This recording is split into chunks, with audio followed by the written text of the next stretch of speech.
Rajasthan competition classes में आपका एक बार फिर से हार्दिक स्वागत है।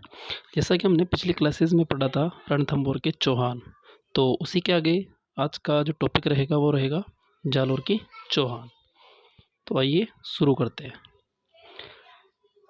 नाडोल के जो चौहान थे वो आगे चलकर कहाँ आए थे? जालोर में, और वहीं पर जालोर में चौहान वंश की स्थापना होगी। मैंने बताया था उस समय कि नाडोल में एक शासक था कीर्तिपाल चौहान, जो कि आगे चल करके जालोर में चौहान वंश की स्थापना करेगा। तो वही चीज़ इधर है कि जालोर में चौहान वंश का संस्थापक कौन है? कीर्तिपाल चौहान। ठीक है। और बात करते हैं कि जो कीर्तिपाल चौहान था वो कौन सी शाखा का था? ये सोनगरा। तो क्वेश्चन में आता है कि जो जालोर के चौहान है वो सोनगरा के चौहान भी कहलाते हैं, यानी सोनगरा की शाखा के है। 1182 में चौहान वंश की नींव रखी जालोर में। किसने? कीर्तिपाल चौहान ने। सोनगरा चौहानों की जो कुलदेवी है वो कौन है? आशापुरा माता। कौन है? आशापुरा माता। और इसका जो मुख्य मंदिर है वो है एक तो मोदरा, ये जगह पड़ती है जालोर में। दूसरा मंदिर है नाडोल जो कि पाली में है। तीसरा मंदिर पड़ता है पोखरण जैसलमेर में। और चौथा मंदिर इसका जूना पत्रासर, ये जगह पड़ती है बाड़मेर में। तो ये इसके मुख्य मंदिर है आशापुरा माता के। नोट: जालोर में चौहानों से पहले प्रतिहारों का क्या था? शासन रहा था। तो उस समय नागभट्ट फर्स्ट ने जालोर दुर्ग का निर्माण करवाया था। कीर्तिपाल ने सबसे पहले नाडोल में क्या किया था? शासन किया था। नाडोल पाली में सबसे पहले शासन किसने किया था? कीर्तिपाल चौहान ने। अब बात करते हैं जालोर के चौहानों का जो वंश यानी सीक्वेंस वाइज कौन से राजा, उसके बाद कौन सा। तो जो सबसे पहला राजा था वो था कीर्तिपाल चौहान 1181 ईस्वी में। ठीक है। फिर आएगा समर सिंह, इसका समय था 1182 से 1205 ईस्वी। फिर था उदय सिंह था 1205 से लेकर 1257 ईस्वी तक। और चौथे नंबर पे आएगा चचिंग देव, ये था 1257 से 1282। फिर सामंत सिंह था 1282 से 1305 तक। और फिर लास्ट में था कानड़ देव 1305 से 1311। तो क्वेश्चन यही आता है कि जो जालोर का जो चौहान वंश था जालोर का जो चौहान वंश था वो किसके समकालीन था? दिल्ली के एक तो गुलाम वंश के और एक खिलजी वंश के। ठीक है, ये देखिए गुलाम वंश था 1206 से 1290 और खिलजी वंश रहा था 1290 से 1320। जालोर के चौहानों का ऐतिहासिक स्रोत, इनके बारे मतलब जालोर के चौहानों की जो जानकारी है वो हमें कहाँ से मिलती है? एक तो मिलती है कानड़देव प्रबंध से, दूसरा मिलती है मकराना शिलालेख से, और फिर है जालोर प्रशस्ति से। ठीक है। अब बात करते हैं सबसे पहले राजा कीर्तिपाल चौहान। इसको कितु भी कहते थे। अभी मैं आगे बता दूंगा कि कितु क्यों कहते थे इसको। नाडोल के राजा ये अल्लड़ के पुत्र थे कीर्तिपाल चौहान। ठीक है। नाडोल के राजा अल्लड़ के पुत्र थे कीर्तिपाल चौहान। चालुक्यों की सहायता से ही कीर्तिपाल क्या बना था? शासक बना था। तो सबसे इंपॉर्टेंट ये रहेगा कि जो कीर्तिपाल चौहान था वो किसकी मदद से यानी किसकी सहायता से जालोर का शासक बना? तो वो था चालुक्यों की सहायता से। कीर्तिपाल चौहान भगवान शिव के भक्त थे। जालोर के चौहान वंश का संस्थापक कीर्तिपाल चौहान रहा। सुंदा पर्वत लेख में कीर्तिपाल को क्या कहा गया है? तो यह आपको याद रखना है। सुंदा पर्वत लेख में कीर्तिपाल चौहान को राजेश्वर कहा गया है। 1182 ईस्वी में चौहान वंश की नींव रखी जालोर में। कीर्तिपाल ने सबसे पहले नाडोल पाली में शासन किया था। कीर्तिपाल ने सबसे पहले चित्तौड़गढ़ के शासक सावंत सिंह, ठीक है, तो उस समय चित्तौड़ का शासक कौन था? सावंत सिंह। 1172 में उस पर अटैक किया और जीत हासिल करी। 1172 से 1178 तक चित्तौड़ पर किसने अधिकार किया? कीर्तिपाल ने शासन किया। 1172 में सावंत सिंह चित्तौड़गढ़ से भाग करके कहाँ चला गया? बागड़ प्रदेश में चला गया और बागड़ प्रदेश में गोहिल वंश की स्थापना की। ठीक है, तो ये एग्जाम में क्वेश्चन पूछा जाता है। 1172 में सावंत सिंह चित्तौड़ से छोड़ करके कहाँ भाग कर गया? बागड़ प्रदेश में, और बागड़ प्रदेश में गोहिल वंश की स्थापना की। और वहाँ पर जाकर के इसने बड़ौदा कहाँ जगह पड़ती है? ये गुजरात वाला बड़ौदा नहीं है, बड़ोदरा है वो, और ये है बड़ौदा पड़ती है डूंगरपुर में। तो बड़ौदा को राजधानी बनाई थी किसने? सावंत सिंह ने। कीर्तिपाल एक बहुत ही महत्वाकांक्षी शासक रहा था और कीर्तिपाल चौहान को उसके पिता ने 12 गांव जागीर के रूप में दिए थे। ठीक है। मोहणोत नेणसी ने कीर्तिपाल को, ये देखो ये लाइन सबसे इंपॉर्टेंट है कि किस इतिहासकार ने या किसने कीर्तिपाल को कीतु एक महान शासक कह करके संबोधित किया था। ठीक है, तो वो था मोहणोत नेणसी। ठीक है, कौन था? मोहणोत नेणसी। उसके बाद आता है कि जालोर में गोहिल वंश की स्थापना, जालोर में गोहिल वंश की नींव किसने रखी थी? सावन सिंह ने। इसके अलावा जालोर में जांगलेश्वर महादेव का मंदिर किसने बनवाया था? कीर्तिपाल ने। यह आपको याद रखना है कि जालोर में जांगलेश्वर महादेव का मंदिर किसने बनवाया? कीर्तिपाल ने। और डूंगरपुर में गोहिल वंश की नींव किसने रखी? सावन सिंह ने। ये अपने देख ही लिया। तो कीर्तिपाल के बाद जो शासक हुए हैं उनका नाम है समर सिंह। ठीक है, समर सिंह का राज्याभिषेक जालोर दुर्ग में हुआ। समर सिंह ने निर्माण क्या क्या करवाया? तो समर सिंह ने जालोर दुर्ग की रक्षा के लिए, सुरक्षा व्यवस्था के लिए जालोर दुर्ग के चारों ओर परकोटे का निर्माण करवाया। ठीक है, और समर सिंह के एक पुत्री थी जिसका नाम है लीला देवी। समर सिंह की एक पुत्री थी जिसका क्या नाम था? लीला देवी। और लीला देवी का विवाह चालुक्य राजा भीमदेव सेकंड से हुआ था। समर सिंह ने गुजरात के चालुक्य शासक, अब क्यों हुआ उसकी पुत्री का विवाह वो देख लिया कि समर सिंह ने गुजरात के शासक, उस समय कौन था चालुक्य शासक? भीमदेव सेकंड। ठीक है, उस समय जब इसके साथ जब युद्ध किया था तो समर सिंह हार गया था। ठीक है, हार गया था तो समर सिंह ने अपनी पुत्री का विवाह, लीला देवी का विवाह भीमदेव सेकंड के साथ कर दिया था। वो इसी के साथ क्वेश्चन आता है कि जालोर के या चौहान वंश का कौन सा शासक था जिसने गुजरात के साथ मैत्रीपूर्ण संबंध स्थापित किए? ठीक है, गुजरात के साथ मैत्रीपूर्ण संबंध स्थापित किए, तो वो था समर सिंह। नोट, मोहम्मद गोरी को भारत में पहली बार किसने पराजित किया? उसने किया था भीमदेव सेकंड ने। ठीक है, समर सिंह के बाद जो शासक बने वो थे उदय सिंह। ठीक है, कौन थे? उदय सिंह। समर सिंह का एक पुत्र था जिसका नाम था उदय सिंह, और उदय सिंह की छत्री कहाँ बनी हुई है? भीनवाल जालोर में। ये क्वेश्चन पूछा जाता है कि उदय सिंह की छत्री कहाँ बनी हुई है? भीनवाल जालोर में। उदय सिंह ने किससे संधि की थी?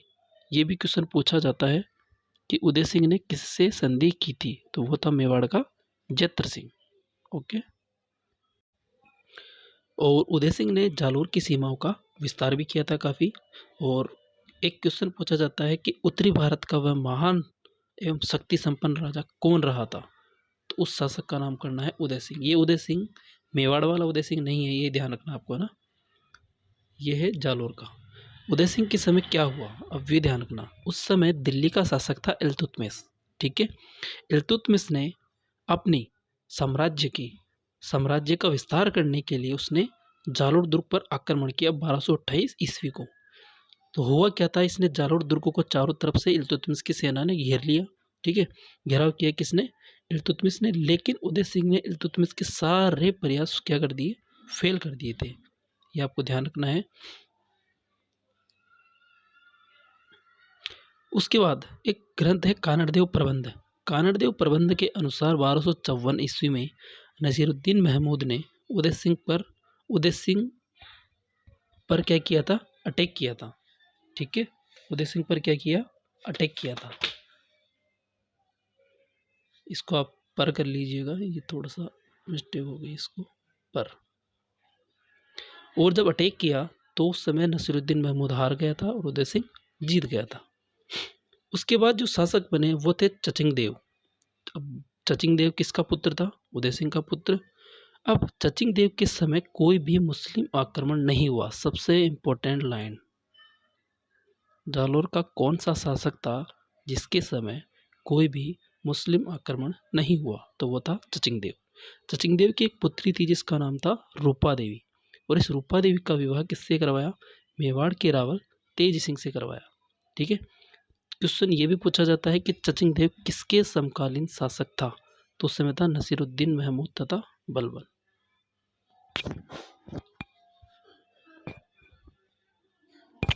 उसके बाद जो शासक बना वो था सामंत सिंह, और सामंत सिंह का जो समय था वो था 1282 से 1305, और ये चचिंग देव के पुत्र थे।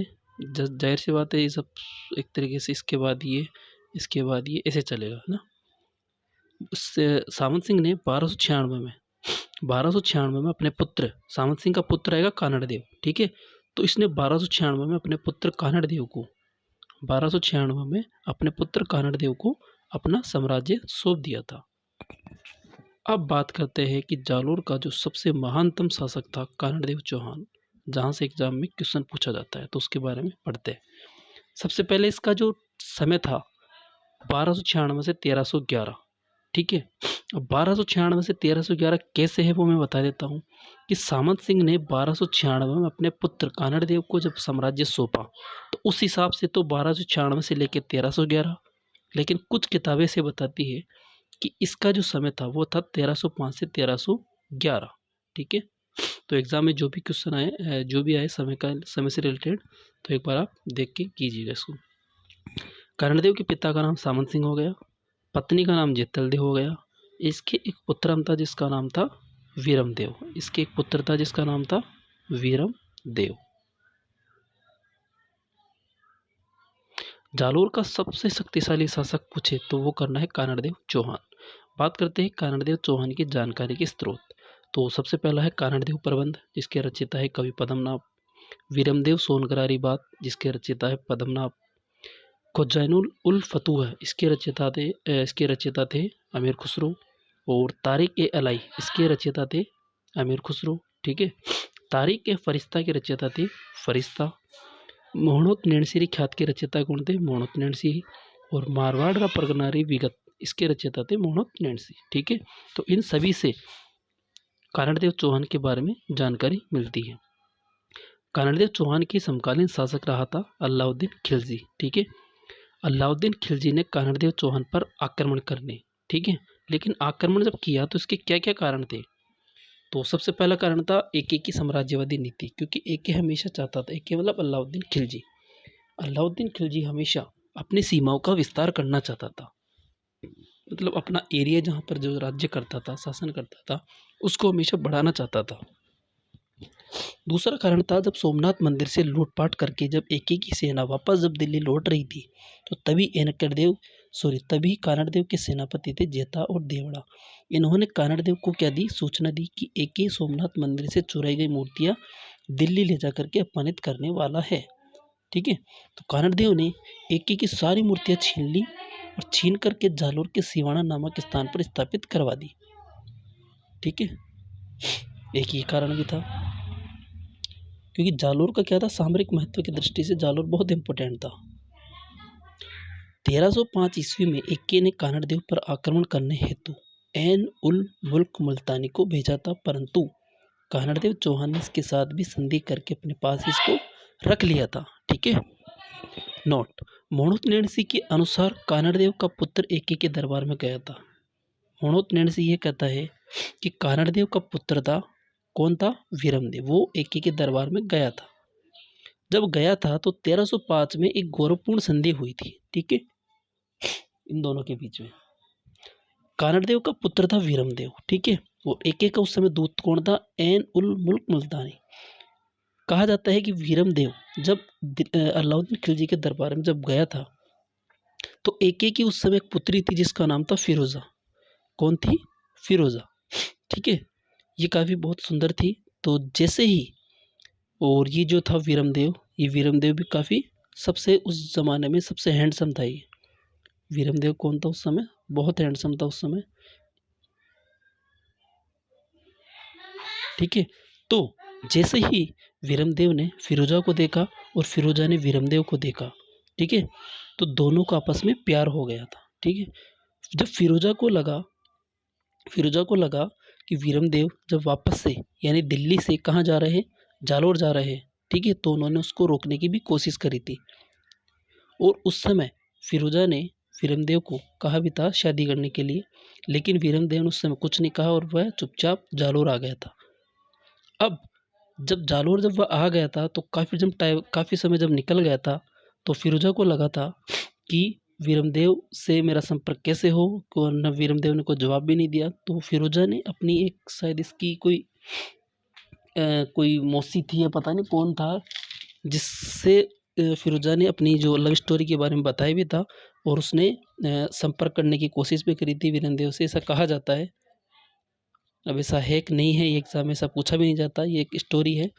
ठीक है, तो आइए उसके बाद आप बात करते हैं आक्रमण की। तो एके ने जालोर दुर्ग पर आक्रमण करने हेतु किसे चुना था? तो एग्जाम में ये क्वेश्चन पूछा जाता है कि एके ने जालोर दुर्ग पर आक्रमण करने हेतु किसको चुना था? कमालुद्दीन गर्ग को। किसको चुना था? कमालुद्दीन गर्ग को। ठीक है,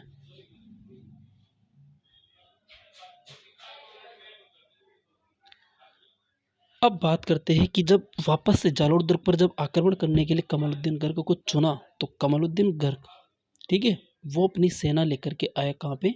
जालोर दुर्ग पर। लेकिन जालोर दुर्ग पर आक्रमण करने से पहले, जैसे अपन रणथंभौर में पढ़ के आए थे कि रणथंभौर दुर्ग की कुंजी थी जैन दुर्ग, तो रणथंभौर दुर्ग को जीतने से पहले जैन दुर्ग को जीतना जरूरी था। वैसे ही जालोर दुर्ग को जीतने से पहले पहले सिवाना दुर्ग को जीतना जरूरी था।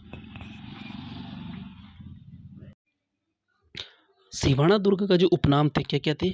यह एक तो मारवाड़ राजाओं की क्या है? शरण स्थली है, और जालोर दुर्ग की कुंजी है। अब सिवाना दुर्ग किस पहाड़ी पर बना हुआ है? सिवाना दुर्ग बना हुआ है हल्देश्वर पहाड़ी पर। ठीक है, और सिवाना दुर्ग का जो निर्माता है वो कौन है? वीर नारायण सिंह पंवार। कौन है? वीर नारायण सिंह पंवार। इसने इस सिवाना दुर्ग पर आक्रमण किया था और आक्रमण करके वह उस सिवाना दुर्ग को जीत जाता है। ठीक है, अब बात करते हैं सिवाना दुर्ग पर जो आक्रमण हुआ वो हुआ था 1308 ईस्वी में। सिवाना दुर्ग का उस समय जो प्रशासक था वो कौन था? शीतल देव। ठीक है, कौन था? शीतल देव। और एके का सेनापति था कमालुद्दीन गर्ग। शीतल देव का एक पुत्र था जिसका नाम था सोम, एक पुत्री थी जिसका नाम था मेणादे, और एक सेनापति था शीतल देव का, एक सेनापति कौन था? जिसका नाम था भांवले पंवार। कौन था? भांवले पंवार। अब हुआ क्या था कि 1308 ईस्वी में एके का सेनापति कमालुद्दीन गर्ग ने सिवाना दुर्ग पर जब आक्रमण किया, ठीक है, तो उस समय एके के सेनापति कौन था? एक नायब खां मलिक, एक तो ये था, और एक था खंदादरा।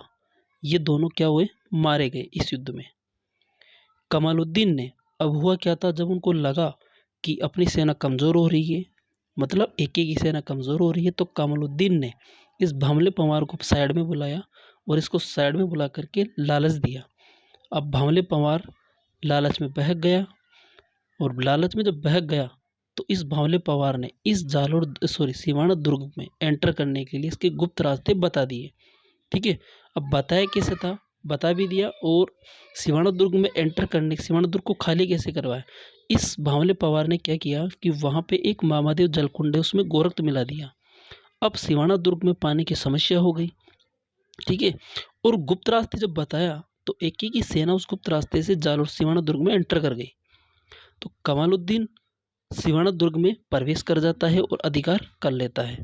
ठीक है, और इस युद्ध में क्या हुआ था? जो शीतलदेव था वो शीतलदेव था, और इसका एक बेटा था सोम। कौन था? बेटा था सोम, और एक था शीतलदेव। ये दोनों क्या हुए? वीरगति को प्राप्त हुए। ठीक है, वीरगति को प्राप्त हुए। 1308 ईस्वी में सिवाना दुर्ग को जीत करके, मतलब एक ही सिवाना दुर्ग को जीत गया, और उसका नाम क्या रखा? खेराबाद रखा। 1308 में साका हुआ। उस समय जो शीतलदेव था उसने तो क्या किया था? केसरिया किया, और जो इसकी पत्नी थी मेणादे उसने क्या किया? जोहर किया। ठीक है, उसके बाद क्या हुआ? उसके बाद एक युद्ध होगा, मलकाना का युद्ध। मलकाना का युद्ध ये हुआ था मेड़ता में, और ये 1310 या 1311 में हुआ था। मलकाना का युद्ध किस किस के बीच हुआ वो सुनना। एके का सेनापति था शम्सखा, और एक तरफ था कानड़देव। ये एके के साथ नहीं हुआ था, एके का सेनापति था शम्सखा और एक तरफ था कानड़देव। तो इस युद्ध में कानड़देव जीत जाता है और शम्सखा हार जाता है। तो ये भी आपको याद रखना है कि मलकाना का युद्ध कब हुआ? 1310 से 11 के बीच में। किस किस के बीच हुआ? शम्सखा और कानड़देव के बीच में। शम्सखा कौन था? एके का सेनापति। उसके बाद आएगा जालोर पर आक्रमण 1311 ईस्वी में। अब एके की सेना आती है जालोर पर आक्रमण करने के लिए। क्योंकि सिवाना दुर्ग को तो जीत ही जाती है, और सिवाना दुर्ग जालोर दुर्ग की कुंजी थी, और जब चाबी हाथ लग गई तो जाहिर सी बात है ताला भी खुलेगा। तो अब जब एके की सेना आई अटैक करने के लिए जालोर पर, तो उस समय कानड़देव का एक बेटा था जिसका नाम था वीरमदेव। कौन था? वीरमदेव। इसकी एक रानी थी जिसका नाम था जेतलदेव, और कानड़देव का एक सेनापति था जिसका नाम था दहिया बीका। ठीक है, दहिया बीका। अब बात करते हैं एके ने इस जो सेनापति था इस दहिया बीका को क्या किया? लालच दिया। तो दहिया बिका मतलब दही बिक गया, तो यानी ये बिक गया, लालच में क्या हुआ? बिक गया। और दहिया बिका की एक पत्नी थी जिसका नाम था हीरा देवी। ठीक है, लालच दिया, एके की सेना ने अटैक किया, कारणदेव को लगा कि अपनी सेना हारने वाली है, तो इसका एक बेटा था वीरमदेव अपनी कुलदेवी थी इनकी आशापुरा माता, उसके मंदिर में गया और उसके सामने कटार घोंप करके आत्महत्या कर ली। ठीक है, आशापुरा माता मंदिर के सामने कटार घोंप करके वीरमदेव ने आत्महत्या कर ली। अब देखिए लाइन से, 1311 में एके जालोर दुर्ग पर आक्रमण करता है। एके के द्वारा कारणदेव के सेनापति दहियाबीका को लालच दिया गया। दहियाबीका ने कारणदेव के साथ विश्वासघात किया और वह जालोर दुर्ग को गुप्त रास्ते बता देता है, और जिससे कि एके जालोर दुर्ग पर अधिकार कर लेता है। उस समय जब इस बात का पता चला किसको? दहियाबीका की पत्नी हीरा देवी को, तो हीरा देवी ने दहियाबीका का क्या कर दिया? सिर काट दिया था। क्योंकि दहियाबीका, ठीक है, क्योंकि दहियाबीका ने विश्वासघात करके जालोर दुर्ग के गुप्त रास्ते एके को बता दिया था। इसलिए इस दुर्ग में केसरिया करेगा कौन? कानड़देव। ठीक है, जौहर करेगी जेतलदेव। तो यह हो गया साका 1311 ईस्वी में। 1311 में जालोर दुर्ग को जीत करके उसका नाम क्या रखा गया? जलालाबाद रखा गया। ठीक है, सिवाड़ा आक्रमण और जालोर आक्रमण की जानकारी के स्रोत क्या क्या है? कि एके ने सिवाड़ा दुर्ग पर आक्रमण किया और जालोर दुर्ग पर आक्रमण किया। इसकी जानकारी के स्रोत क्या क्या है? तो किताब है और उनके लेखक है। इन किताबों में इस चीज़ की जानकारी मिलती है। तो पहला किताब है कारणदेव प्रबंध, जिसका लेखक है कवि पद्मनाभ। ठीक है, इसका लेखक है कवि पद्मनाभ। खजैनुल उल फतूह है, इसका लेखक है अमीर खुसरो। और तारीख फरिश्ता का लेखक है फरिश्ता। इन किताबों से हमें जानकारी मिलती है। नोट, कानड़देव चौहान का एक छोटा भाई था मूछाला मालदेव। ठीक है, इस समय क्या हुआ कि कानड़देव चौहान का एक छोटा भाई था जिसका नाम था मूछाला मालदेव। एके जीत ही गया अलाउद्दीन खिलजी, और ये मूछाला मालदेव इस अलाउद्दीन खिलजी के साथ कहाँ चला गया? दिल्ली चला गया। ठीक है, तो ये था अपना जालोर वंश का इतिहास, जालोर के चौहान। एक बार स्पेशल नोट पढ़ लेते हैं। जालोर के चौहान क्या कहलाए? सोनगरा के चौहान कहलाए। जालोर का सबसे प्रतापी शासक कानड़देव चौहान। एके ने सिवाना दुर्ग को जीता तो नाम रखा खैराबाद, जालोर दुर्ग को जीता तो जलालाबाद, और चित्तौड़ दुर्ग को जीता तो खिजराबाद नाम रखा। कारणदेव का सेनापति दहियाबीका था, और शीतलदेव का सेनापति उस समय बावले पंवार था। जालोर में जांगलेश्वर महादेव का मंदिर किसने बनवाया?